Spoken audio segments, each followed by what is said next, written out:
우리 하나님의 말씀은 마태복음 7장 15절에서 20절 말씀입니다.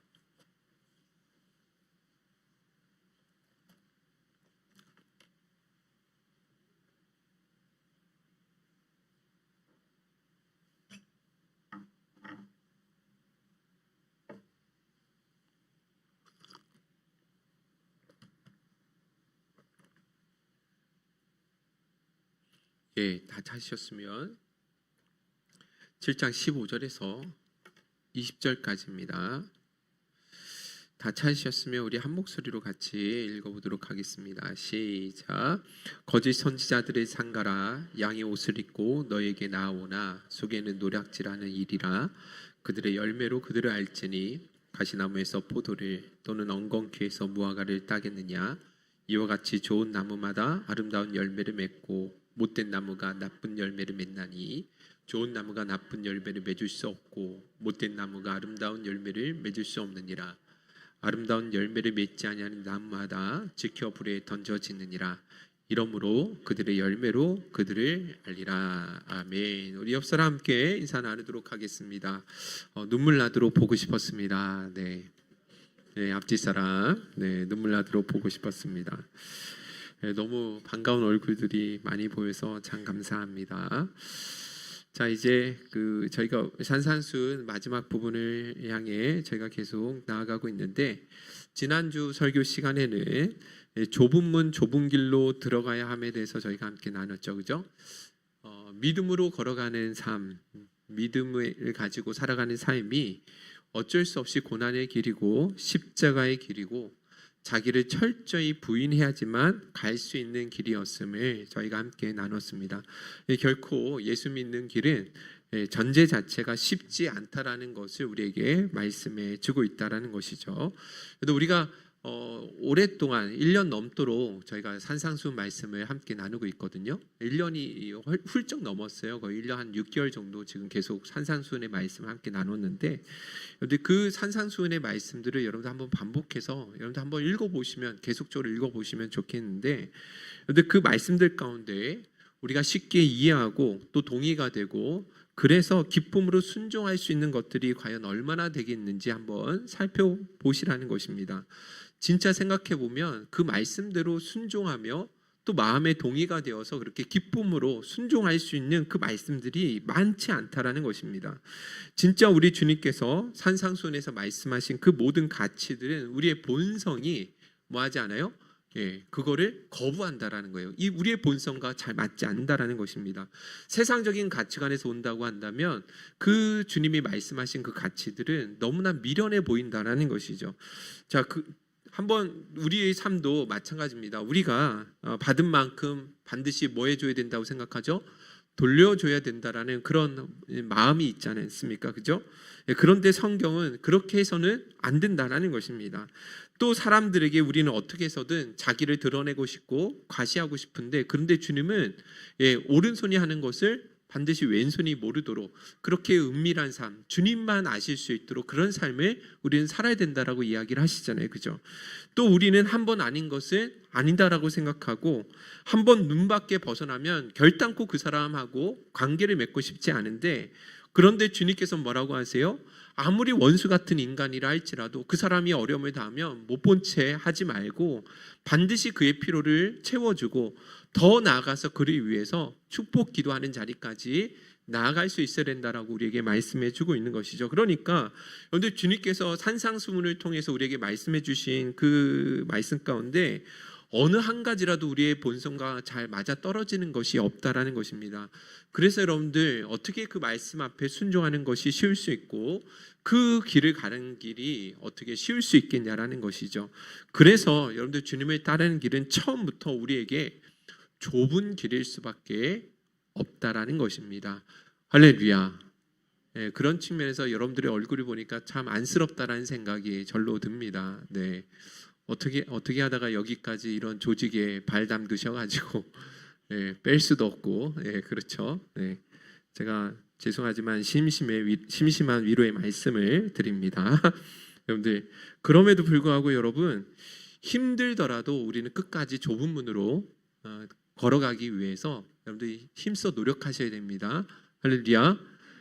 그렇게 우리가 좁은 길로 걸어가야지만 우리가 믿는 믿음이 진짜 참이다라는 것을 증거가 될 수 있는 것이고, 더 나아가서 그 길 끝에 우리는 어디로 누구를 만날 수 있는 거예요? 우리 주님을 만날 수 있다라는 것입니다. 천국 문에 들어갈 수 있는 유일한 길이 좁은 길이라는 거예요. 힘들더라도 이 좁은 문으로 들어가는 일에 우리가 같이 마음을 모아서 힘써 노력하셨으면 좋겠습니다. 할렐루야. 자, 오늘 말씀은 주님께서 거짓 선지자, 거짓된 목회자들 조심해야 된다라고 말씀해주고 있어요. 자, 이 말씀도 쉬운 말씀이 아니거든요. 15절 한번 읽어볼까요? 시작. 거짓 선지자들을 삼가라. 양의 옷을 입고 너희에게 나오나 속에는 노략질하는 일이라. 여기 거짓 선지자들을 삼가라는 것은 조심해야 된다. 정말로 조심해야 된다. 바르게 분별해야 된다라는 말씀이거든요. 자, 그러면 여러분 보세요. 주님께서 분명히 좁은 문으로 들어가라라고 말씀하시면서 갑자기 거짓 선지자들을 조심해라라는 말씀으로 이어지고 있잖아요. 왜 좁은 문으로 들어가라고 말씀하시면서 곧 이어서 그 거짓 선지자를 조심하라라고 말씀하고 계시냐면, 그건 다름 아니라 이 거짓 선지자들이요, 하나님의 자녀들로 하여금 이 좁은 문으로 들어가지 못하도록 방해를 한다라는 것입니다. 교회 안에 가만히 들어온 거짓 선지자들이, 우리가 좀 이따 계속 살펴보겠지만 가만히 들어온 거짓 선지자들이 있거든요. 거짓 목회자들이 있단 말이에요. 그 사람들이 뭐 한다고요? 여러분들 믿는 그리스도인들로 하여금 이 좁은 문으로 들어가는 것에 얼마나 악영향을 미치고 못 들어가게 방해하는지 모른다라는 것이죠. 여러분들 조엘 오스틴이라는 목사님이 계십니다. 미국 텍사스 주에 있는 레이크우드 교회 담임 목사님이시거든요. 여러분들 이 목사님이 대단히 베스트셀러 작가십니다. 그래서 긍정의 힘 혹은 잘 되는 나, 여러분들 한번 이 책들 서점에서 보신 적 있으시죠? 그죠? 한때 이 책이 나왔을 때 우리나라 정말 모든 서점가에 거의 뭐 상위권에 있을 정도로 대단히 영향력을 미쳤던 책이거든요. 전 세계적으로 그 긍정의 힘이라는 책은 700만 권이나 팔렸을 정도로 대단히 베스트셀러가 되었다라는 것입니다.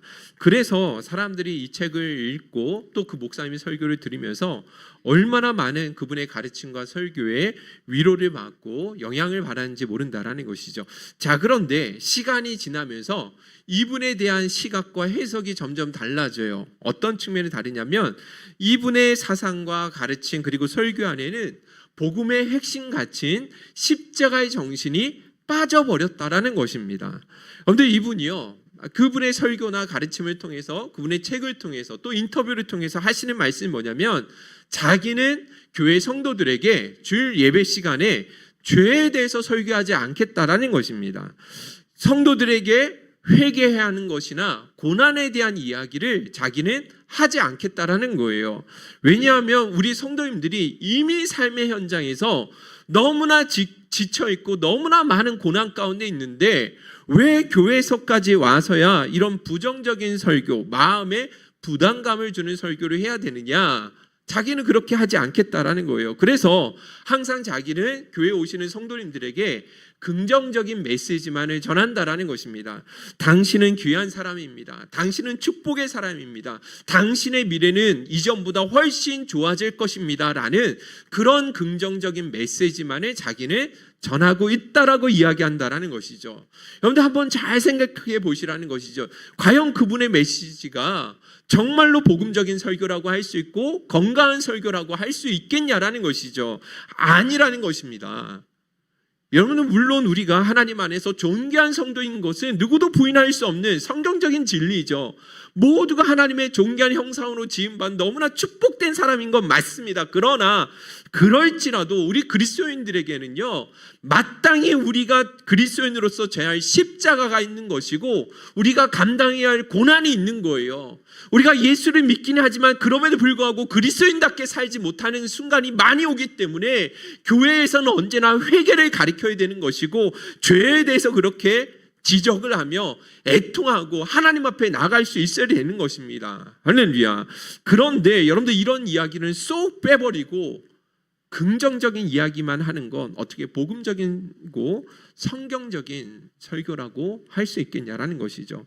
오히려 여러분들 이런 분들이요, 결국은 주님께서 말씀하신 좁은 문으로 들어가는 것을 막고 있는 거짓 선지자와 같은 그런 삶의 길을 걸어가고 있다라는 것을 보게 된다라는 것입니다. 그래서 우리는 이제는 정말로 여러분들 영적 지도자들을 제대로 분별하실 수 있어야 됩니다. 여러분들 이런 거짓 선지자들은요, 구약 시대도 있었고 신약 시대도 있었고 지금도 있습니다. 여러분들 예레미야 8장 11절 12절 한번 읽어보도록 할게요. 시작. 내가 그들의 아내를 타인에게 주겠고 그들의 밭을 그 차지할 자들에게 주리니 그들은 가장 작은 자로부터 큰 자까지 다 욕심내며 선지자로부터 제사장까지 다 거짓을 행함이라. 여기 보시면 11절 말씀만 보시면 우리 하나님께서 어떤 말씀을 주는 거예요? 심판의 경고의 메시지를 주시는 거죠. 그죠? 내 아내를 타인에게 주시겠대요. 우리의 모든 내 소유의 밭을 다른 민족이 차지하도록 만들어 주시겠다라는 거예요. 여러분들 무서운 말씀이잖아요. 두려운 말씀이에요. 다른 이방 민족이 쳐들어와서 완전히 압제할 것이다라는 경고의 말씀을 주신 거잖아요. 그러면 어떻게 해야겠어요? 진짜 하나님의 선지라면 이런 메시지가 하나님부터 왔다고 한다면 어떤 말씀을 전해야 돼요? 그렇죠. 회개의 말씀을 선포해야 되잖아요. 그렇지 않겠습니까? 그런데 12절 한번 보세요. 그런데 이 거짓 선지자들은 뭐라고 이야기하냐면 12절 읽어보겠습니다. 시작. 그들이 딸 내 백성의 상처를 가볍게 여기면서 말하기를 평강하다 평강하다 평강이 없도다. 그렇습니다. 그런데 하나님은 그렇게 심판의 메시지, 경고의 메시지 주고 있는데 거짓 선지자는 뭐라는 거예요? 아니라는 거죠. 너에게 절대로 이와 같은 일이 일어나지 아니할 것이다. 하나님은 너희를 사랑하셔. 언제나 너희와 함께 하셨잖아. 그러니까 너희에게 이와 같은 고통스러운 일은 절대로 일어나지 아니할 거야. 평강하다 평강하다 말하지만 우리 하나님은 아니라고 이야기하신다라는 거예요. 무엇입니까? 거짓 선지자들이요, 구약 시대에도 좁은 문으로 들어가는 것을 뭐하고 있어요? 방해하고 있다라는 것을 보게 된다라는 것입니다. 그런데 이와 같은 거짓 선지자들 신약 시대에도 있습니다. 유다서 1장 4절 한번 읽어보겠습니다. 시작. 이는 가만히 들어온 사람이 몇이 있음이라. 그들은 옛적부터 이 판결을 받기로 미리 기록된 자니 경건하지 아니하여 우리 하나님의 은혜를 도리어 방탕한 것으로 바꾸고 홀로 하나이신 주제 곧 우리 주 예수 그리스도를 부인하는 자니라. 여러분들 믿음의 공동체 안에 가만히 들어온 거짓 영적 지도자들, 거짓 선지자들이 있다라는 것이죠. 여러분들 이 사람들의 특징이 있는데 어떤 특징이냐면 하나님의 은혜를 도리어 방탕한 것으로 바꿔주는 사람들이래요. 그런데 하나님의 은혜를 받았다고 한다면 그 은혜를 헛되지 아니할 수 있도록 더더욱 좁은 길로 들어가야 됩니다. 더 십자가를 지고 예수님과 더불어서 고난받는 자리까지 가야 합니다. 그렇게 말씀하고 증거할 수 있어야 되는데 이 사람들은 뭐라고 이야기한다는 거예요? 하나님의 은혜를 도리어 방탕한 것으로 바꾸어서 좁은 길, 생명의 길로 나아가는 것을 막고 있더라는 거예요. 여러분들 이게 얼마나 악한 일이고 안타까운 일이냐라는 것이죠. 그래서 여러분 우리 주님의 말씀을 결코 가볍게 여겨서는 안 되는 거예요. 왜냐하면 이런 거짓 선지자들이 오늘날의 교회 안에도 너무나 많이 있기 때문에 그렇습니다. 여러분들 죄송하지만 정말 죄송하지만 제가 목회자로서 여러분들 앞에 이런 말씀드린 건 죄송하지만 한국 교회 안에 일어나고 있는 많은 문제들이 있는데 그 많은 문제들 가운데 90% 이상은 그 책임이 누구인지 아십니까? 결국 목회자들에게 있는 거예요. 목회자들에게. 최근에 들어서 교회를 떠나는 수많은 사람들, 교회 안에 상처를 받아서 떠난 사람들, 물론 성도들 안에서도 상처를 받아서 교회를 떠나신 분도 물론 있겠지만 그러나 가장 큰 원인 제공자가 누구겠어요? 목회자라는 것을 아무도 부인할 수 있는 사람은 없는 거예요. 누구나 다 인정할 수 있는 일이라는 것이죠. 그러나 그에 못지않게 우리 성도들에게도 문제가 있다라는 거예요. 어떤 문제인지 아십니까? 그건 여러분들 이런 거짓 영적 지도자들을요 너무나 분별 없이 맹목적으로 순종하고 따라가고 있다라는 것입니다. 그래서 누가 봐도 덕스럽지 않고 성경적이지 않는데 윤리도덕적으로 너무나 흠결이 많은 사람인데도 불구하고 뭐라고 이야기하냐면, 우리 목사님이 개척하셔서 이 정도로 크게 교회를 키우셨는데 그 정도 돈은 유용할 수 있는 것 아니야? 목사님도 사람인데 그 정도 유혹은 받을 수 있는 거 아니야 하면서 그렇게 맹목적으로 따르는 사람들이 있다라는 거예요. 그러니까 여러분, 한국 교회가 이렇게까지 어지럽지고 타락하게 된 원인에는 목회자에게도 책임이 있지만, 그러나 성도들에게도 일말에 책임이 있다라는 것을 부인할 수 없다라는 것입니다. 그래서 근데 이제라도 우리는 영적 지도자에 대해서 바르게 분별하라고 하셨던 그 주님의 음성에 우리는 귀 기를 수 있어야 되는 것입니다. 할렐루야. 제가 이 말씀을 앞에 서기가 상당히 부담스러워요. 지금 저를 계속 저 자신을 계속 이렇게 흉보고 있기 때문에 그렇습니다. 자, 그런데 여러분들 잘 분별하셔야 돼요. 여러분들 이 거짓 선지자들, 거짓 목회자들, 잘못된 영적 지도자들, 이들을 분별을 해야 되는데 주님께서 가르쳐 주신 오늘 본문에 보니까 두 가지 특징이 있더라고요. 첫 번째는 뭐냐면 양의 옷을 입고 있대요. 15절 한번 읽어볼까요? 시작. 거짓 선지자들을 삼가라. 양의 옷을 입고 너희에게 나오니. 여러분들 이들이 무엇을 입고 있다고요? 양의 옷을 입고 있다라는 거예요. 이 말씀은 예수님께서 이 말씀하신 것은 겉으로나 드러난 그 지도자의 모습을 가지고는 이 사람이 거짓 선지자인지 아닌지를 분별하기가 너무 어렵다라고 말씀해 주고 있는 거예요. 여러분, 우리 성도들도 마찬가지인데 주님께서 교회 안에 알곡과 가라지가 있다라고 말씀하셨죠. 진짜 성도와 가짜 성도가 있대요. 여러분들 그 진짜 성도와 가짜 성도 분별하실 수 있어요, 없어요? 없죠, 그죠? 어려워요. 우리는 절대로 누가 진짜 성도고 가짜 성도인지 분별하기가 쉽지 않습니다. 겉으로 드러난 모습을 보고는 결단코 우리가 평가할 수가 없는 거예요. 그건 거짓 선지자도 마찬가지라는 것이죠. 분별하는 게 어렵다라는 것입니다. 그런데 신천지에 다니며 신앙생활하는 사람들을 곁에서 본 사람들이 하나같이 하는 말이 뭐냐면 그들이 너무 친절하고 따뜻하다라는 거예요. 그들이 한 사람 한 사람 섬겨 나가는 모습을 보면 얼마나 세심하게 그 사람들을 따뜻하게 섬겨 나가는지, 이런 모습은 우리 일반 교회 성도님들이 반드시 배워야 된다, 이런 이야기 들어보셨어요? 안 들어보셨어요? 다 들어보셨잖아요, 그죠?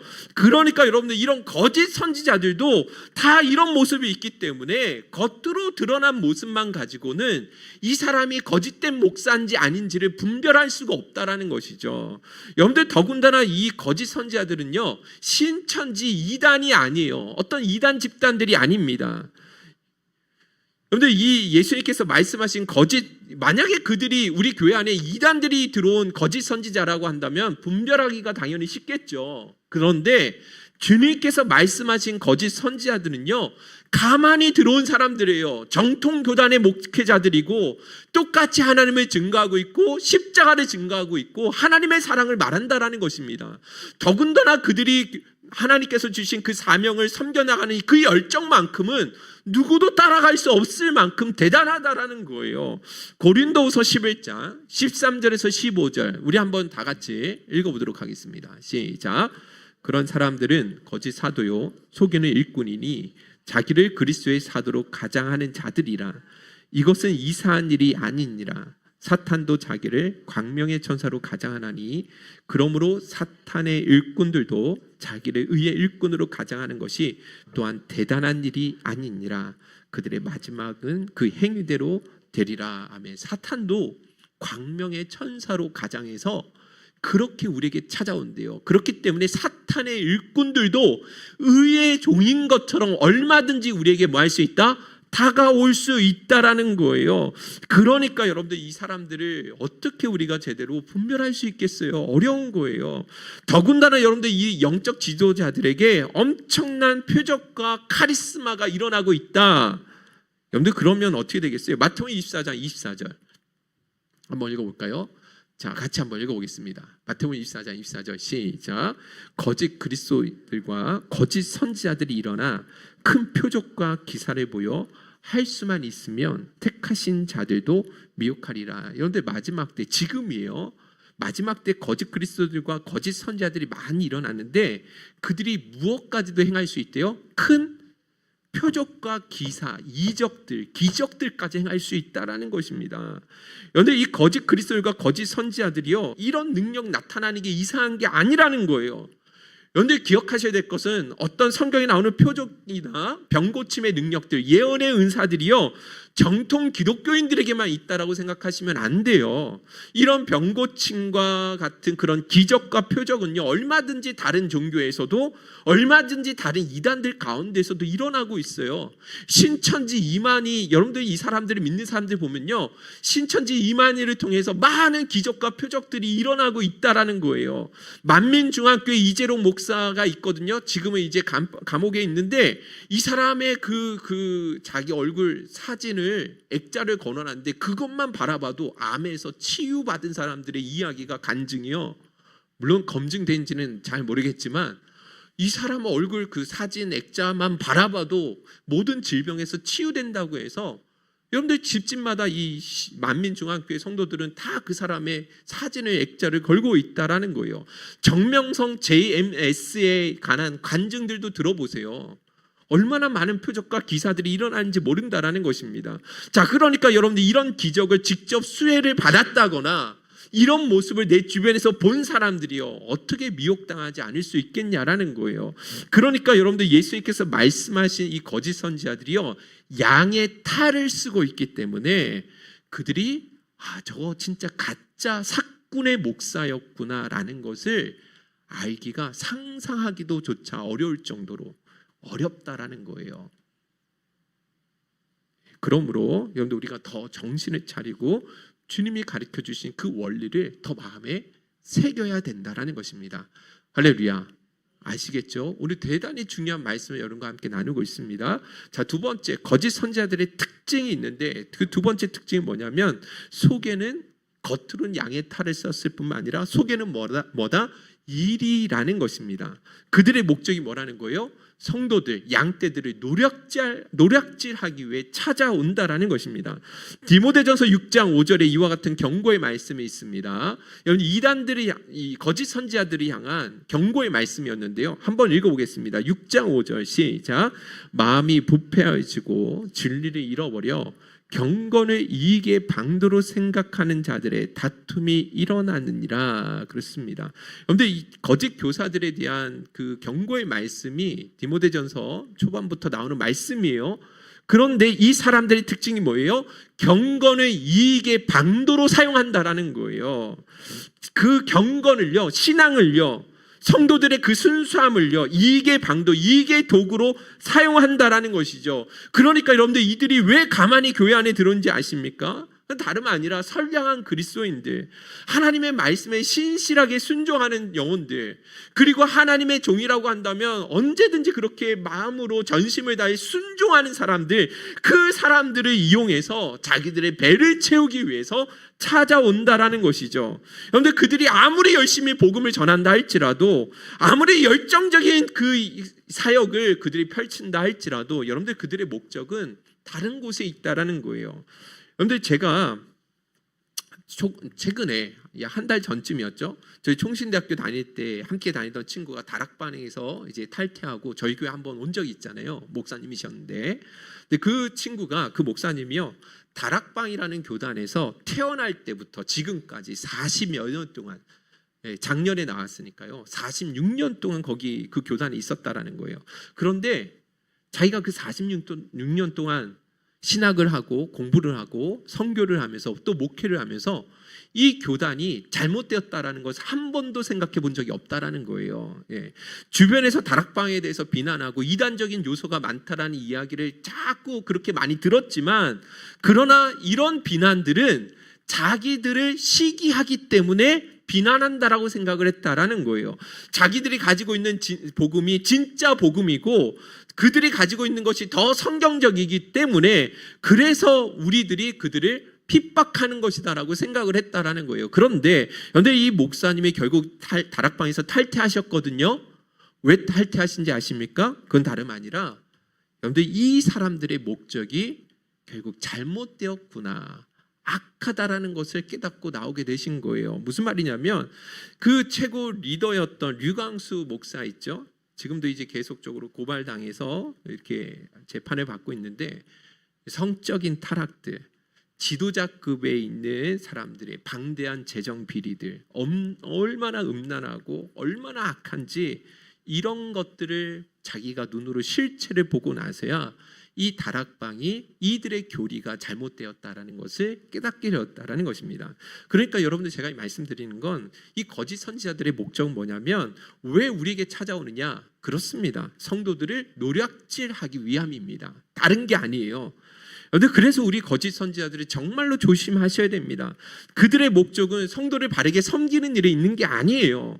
믿음이 약한 지체들, 순전한 성도들을 현혹해서 어떻게 해서든지 자기들의 이익을 착취하기 위함이지 하나님의 뜻을 이루기 위함이 아니라는 사실을 기억해야 된다는 것입니다.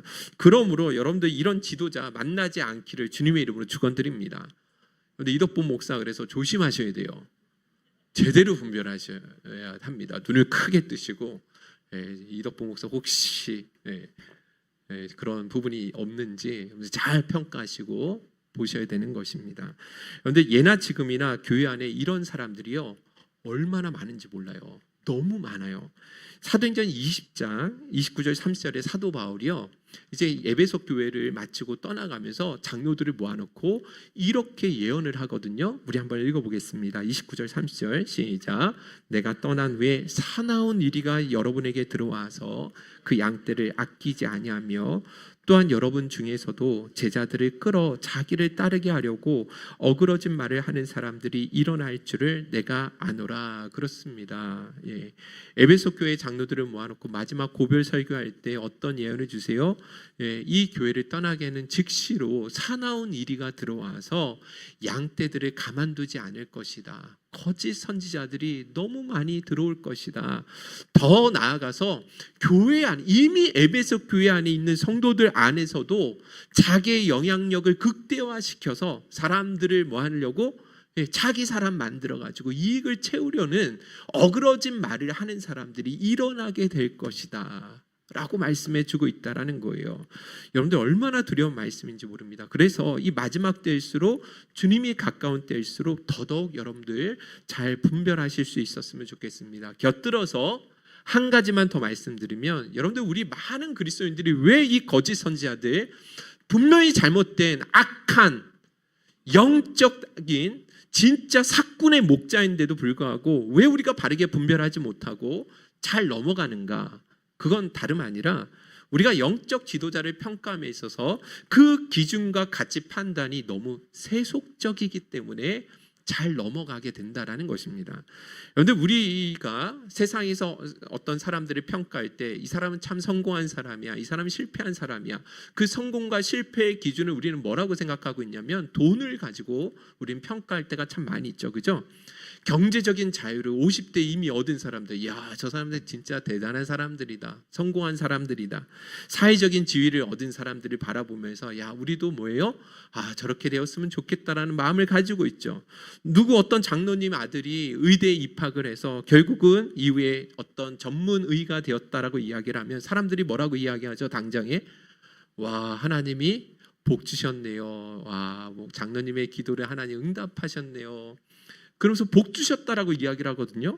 여러분들 근데 정말 성경을 한번 찾아보세요. 이런 세상적인 성공이 하나님 보시기에도 성공이다라고 말씀하신 적이 혹시라도 있나요?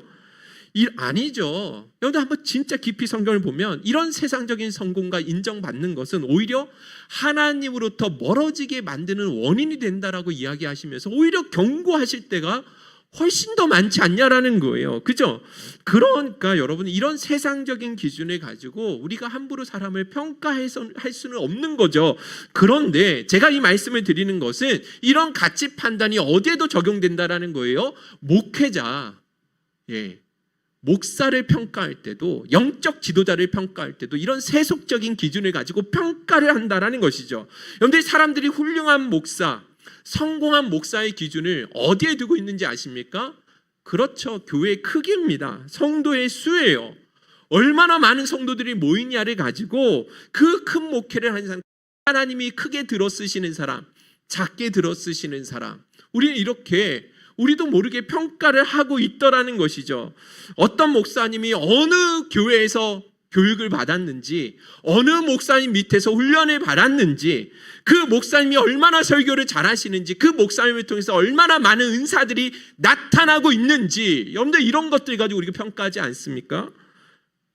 다 우리는 이런 것들을 가지고 평가를 하는 거예요. 그래서 아직도 일반적으로 많은 사람들은요, 우리도 모르게 대형교회 목회자들은 다 성공한 목회자들이고 하나님께서 크게 들어쓰시는 사람이다라고 이야기를 하고 있습니다. 무의식 가운데 그런 생각이 있어요. 반대로 작은 상가교회에서 20명, 30명 남짓하는 성도님들을 섬기시는 목회자들은 작은 목회자, 성공하지 못한 목회자, 이렇게 우리가 평가할 때가 많이 있다라는 것이죠. 자, 그러나 다시 한번 강조해서 말씀드리지만 성경은 절대로 이런 것 가지고 목회자를 평가하지 않으신다라는 거예요. 할렐루야.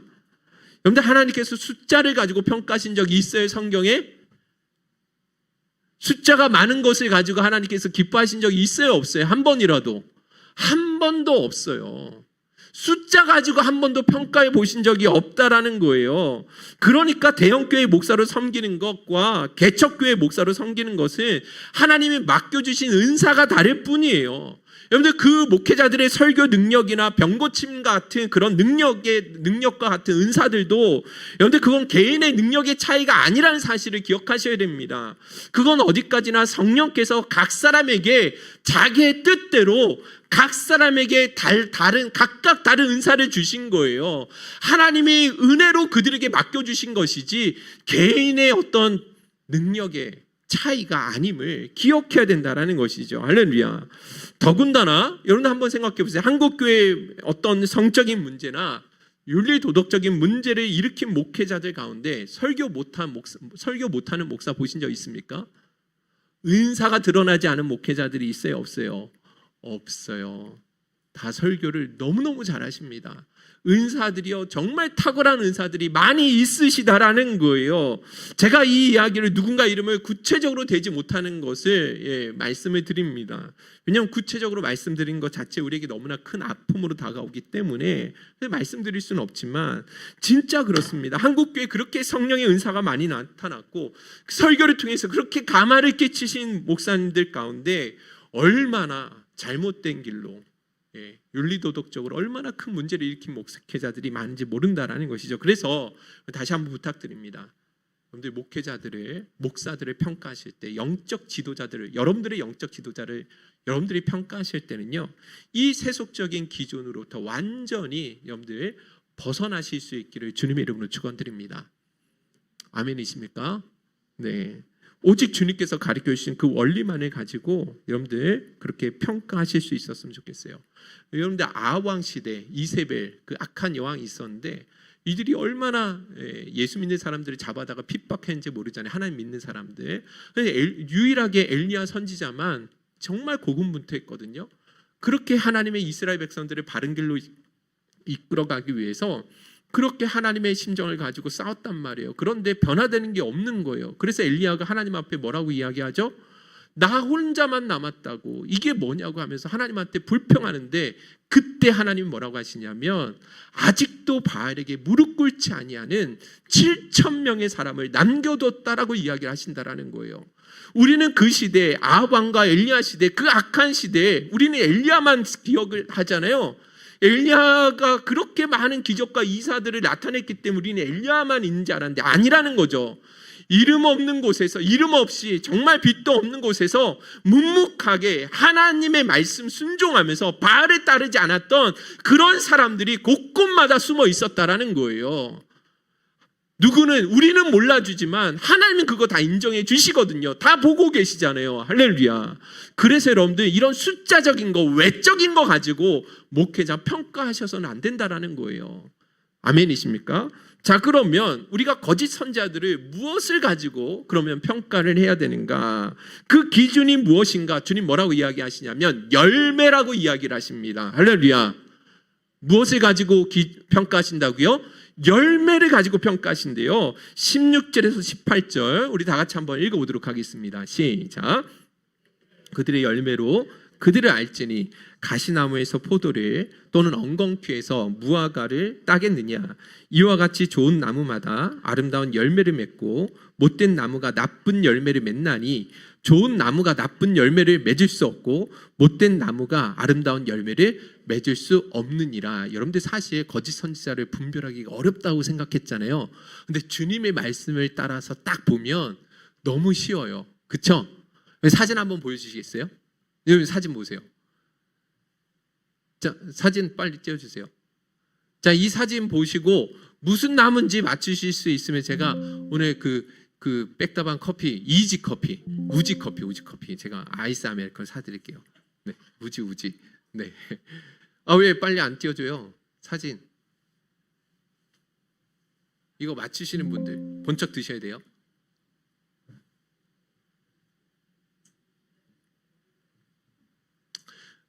아, 안타깝다.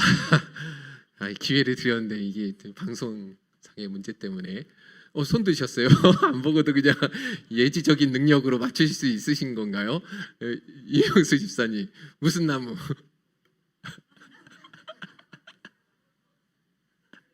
네? 이명수 집사님 용감하게 손 드셨으니까 네, 무슨 나무?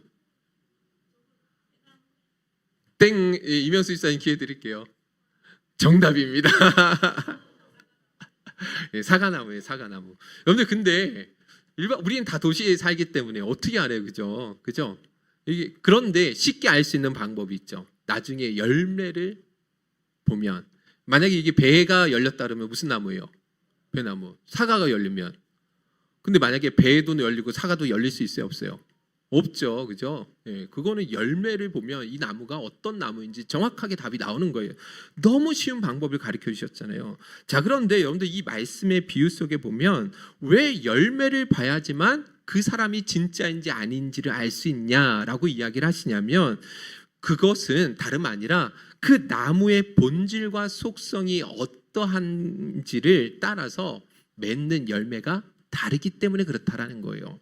그런데 17절 18절 말씀에 예수님이 부연해 주시면서 좋은 나무는 아름다운 열매를 맺을 수밖에 없다라고 말씀하시거든요. 좋은 나무는 아름다운 열매를 맺는데요. 왜 그런지 아십니까? 그 나무는 좋은 나무이기 때문에 그래요. 그 나무 자체 안에 선한 것이 있는 거예요. 하나님의 말씀이 담겨 있어요. 성령이 함께 하시는 거예요. 그 사람에게는 영혼들을 향한 사랑의 마음이 진짜 있는 거예요. 그렇기 때문에 결국은 그 좋은 나무이기 때문에 어떤 열매를 맺을 수밖에 없다? 아름다운 열매를 맺을 수밖에 없다라는 것이죠. 그런데 18절에 못된 나무는요, 나쁜 열매를 맺을 수밖에 없는 것이죠. 왜냐하면 그 거짓 선지자, 그것은요 속성 자체가 달라요. 거짓된 영, 우리 성령의 역사가 아니라는 거죠. 악한 영의 역사인 거예요. 그 안에는 거짓과 탐욕과 교만이 가득하다라는 것입니다. 그래서 잠시 동안은 이 사람이 진짜 좋은 목회자인 것처럼 보일 수 있습니다. 그러나 시간이 지나면 결국 그 사람을 통해서 악한 열매가 반드시 뭐하게 된다? 드러나게 된다. 할렐루야. 아멘이십니까? 그래서 여러분들 우리는 이 사람의 열매가 진짜 어떤 열매인가를 여러분들 한번 지켜보셔야 돼요. 이 열매를 보기 위해서 단시간에 확인할 수 있어요, 없어요? 한두 달 본다고 확인할 수 있는 거예요, 없는 거예요? 없죠. 오랜 시간, 3년이고 5년이고 10년이고 지켜보면 결국 이 사람이 맺는 열매가 어떤 열매인지를 알 수 있게 된다라는 것입니다. 자, 그러면 여러분들 우리 주님이 말씀하신 그 열매란 무엇이냐? 그 열매가 바로 무슨 열매? 성령의 열매입니다. 할렐루야. 갈라디아서 5장 12절 13절입니다. 너무나 명확한 답이에요. 우리 같이 한번 읽어보겠습니다. 시작. 오직 성령의 열매는 사랑과 희락과 화평과 오래 참음과 자비와 양성과 충성과 온유와 절제니 여하튼 없느니라. 할렐루야. 아멘이시죠? 예수님이 포도나무라고 하시고 우리는 가지라고 하셨죠. 나를 떠나서 너희가 열매를 맺을 수 없다고 하셨거든요. 근데 우리 포도나무 대신 예수님 안에 붙어있는 가지라면, 진짜 예수님 안에 붙어있는 사람이라면, 성령 안에 붙어있는 사람이라면 그 사람을 통해서 맺는 열매는 어떤 열매? 성령의 열매, 예수님 닮은 열매. 그 열매가 뭐예요? 여기 나오는 성령의 열매, 사랑, 희락, 화평, 오래 참음, 자비, 양선, 충성, 온유, 절제, 이와 같은 것들이 그 사람의 삶에 반드시 드러나야 된다라는 거예요. 여러분들 동의하십니까? 아멘이시죠? 그런데 이렇게 열거된 성령의 열매 9가지는 다름 아니라 예수님의 성품인 것이죠. 예수님께서 인간의 몸을 입고 이 땅에 오셨을 때 우리에게 몸소 보여주셨던 그분의 성품이고 그분의 인격이라는 것입니다. 그래서 여러분들 영적 지도자가 이 사람이 진짜 참 지도자인지 거짓 지도자인지 무엇을 가지고 평가해야 되냐면 그분에게서 진짜 예수님의 성품과 인격이 나타나는지를 보시라는 거예요. 성령의 열매들이 나타나고 있는가를 보셔야 된다라는 거예요. 그분과 함께 있으면, 그분과 함께 신앙생활을 하면 진짜 사랑의 마음이 일어나고 있는지, 그 영적 지도자와 함께 더불어 공동체 신앙생활을 할 때 기쁨과 희락이 넘쳐나고 있는지, 인내함과 오래 참음의 열매들이 맺어지고 있는지, 이것들을 보고 평가할 수 있어야 된다는 것이죠. 아멘이십니까? 고린도전서 13장, 사랑은 어떤 속성? 성령의 열매 가운데 사랑의 열매가 있는데 그 사랑의 속성이 이런 말씀이 있었죠. 우리 다 같이 읽어보겠습니다. 시작. 사랑은 오래 참고, 사랑은 온유하며, 시기하지 아니하며, 사랑은 자랑하지 아니하며, 교만하지 아니하며, 무례히 행하지 아니하며, 자기의 유익을 구하지 아니하며, 성내지 아니하며, 악한 것을 생각하지 아니하며. 여러분들 사랑은 오래 참고 온유하고 시기하지 않고 교만하지 않고 무례히 행하지 않는 거예요. 그러니까 여러분들 주변에 있는 영적 지도자들을 한번 보세요. 이런 성품과 이런 사랑의 모습들이 있는지를 보시라는 거예요. 그분들이 걸어가는 걸음 속에서 그분이 맺혀지는 영향력 가운데 이런 주님을 닮아가는 겸손함과 온유함의 모습들이 있는지를 보시라는 거죠. 그런데 고린도전서 13장 사랑장 강해했던 거 기억나시죠? 그죠?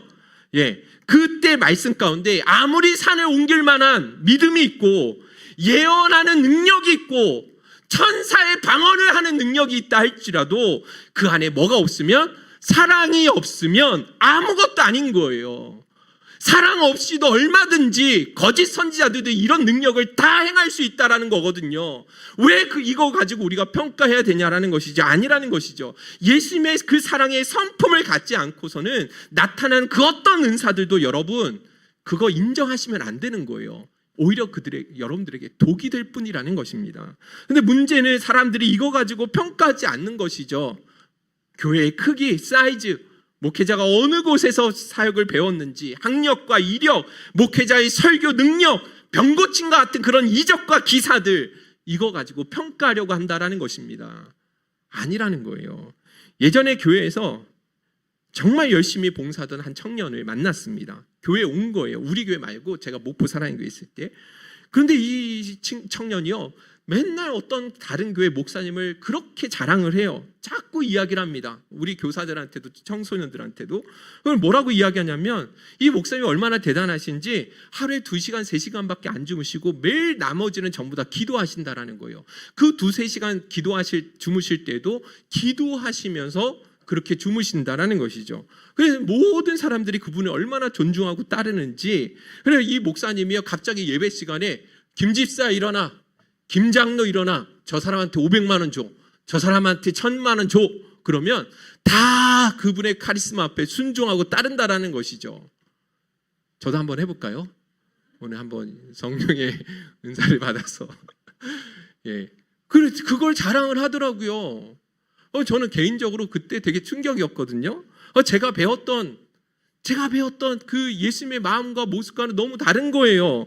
여러분들 이런 무례함이 어디 있겠습니까? 그죠? 갑자기 예배 시간에 일어나라고 세워가지고 저 사람한테 얼마 주라고 하는 거, 과연 정말 주님께서 오늘 이 시대에 찾아오신다고 한다면 주님께서 말씀 증거하시다가 그렇게 이야기하시겠냐라는 거예요. 저는 그렇게 생각하지 않습니다.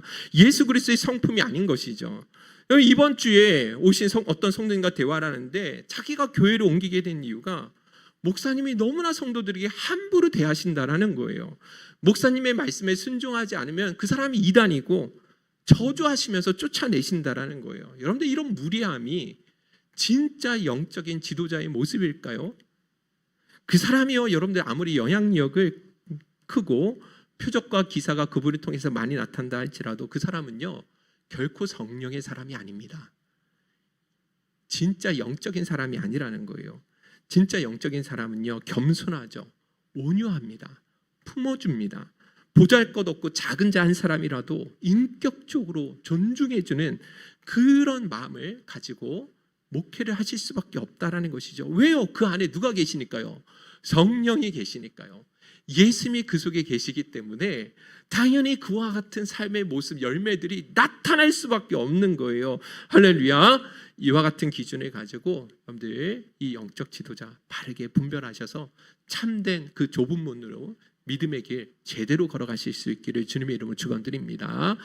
마지막으로 한 이야기만 하고 마치도록 할게요. 반주 찬양팀 앞으로 나와주셔도 됩니다.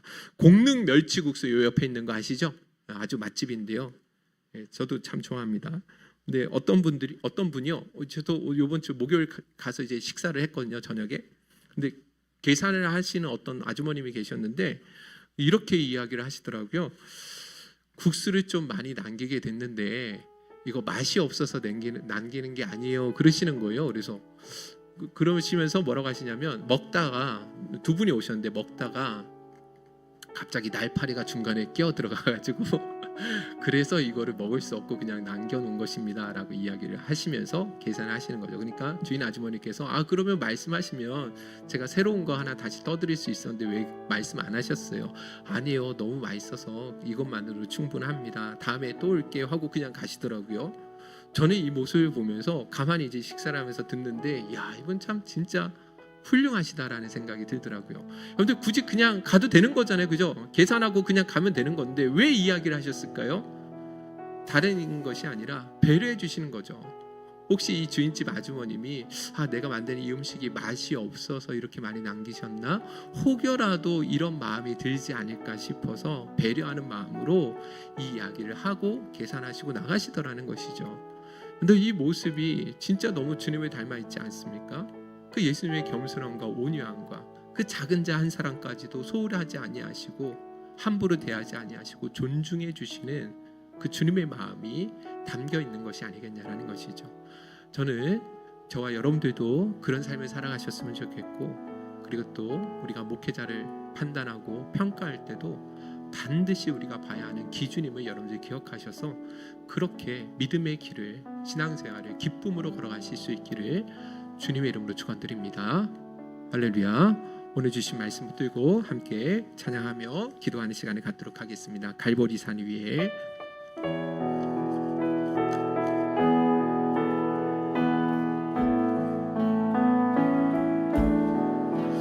갈보리산 위에 십자가 섰으니 주가 고난을 당한 표라.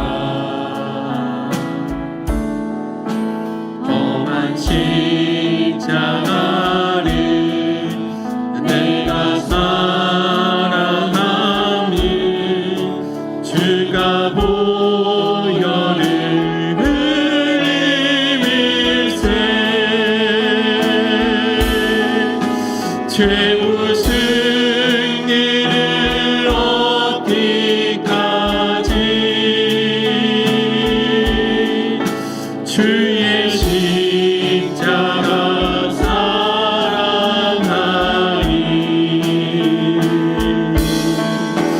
빛난 유감 막기까지 험한 십자가 붙들겠네. 멸시함을 받은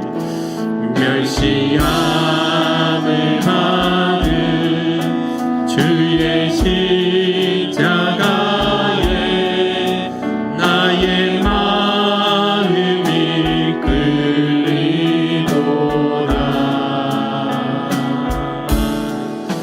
귀한 어린 양이 영광 다 버리고 험한 십자가 지셨도다.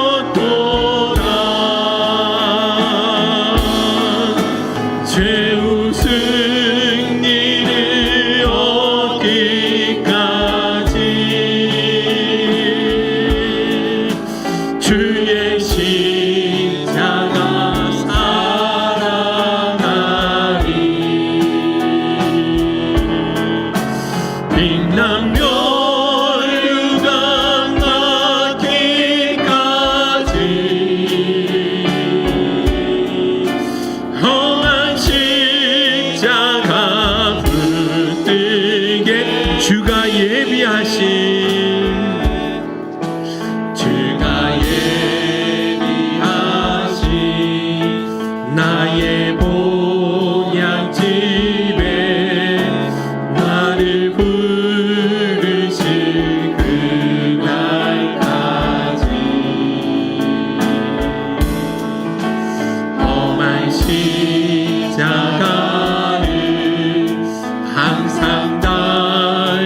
기도하며 나가는데요.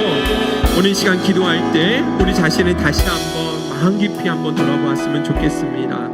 우리가 영적 지도자들을 평가할 때 너무나 세속적인 기준을 가지고 평가하지 않았는지, 그래서 주님이 원하시는 분별의 기준을 놓치고 있었던 것은 아닌지 우리가 진심으로 회개하며 나갔으면 좋겠습니다. 그래서 이제부터라도 맹목적인 그런 추종과 복종이 아니라 정말 말씀에 근거한 바른 분별력을 가지고 따를 수 있는 삶이 되게 해달라고 우리 합심해서 기도했으면 좋겠습니다.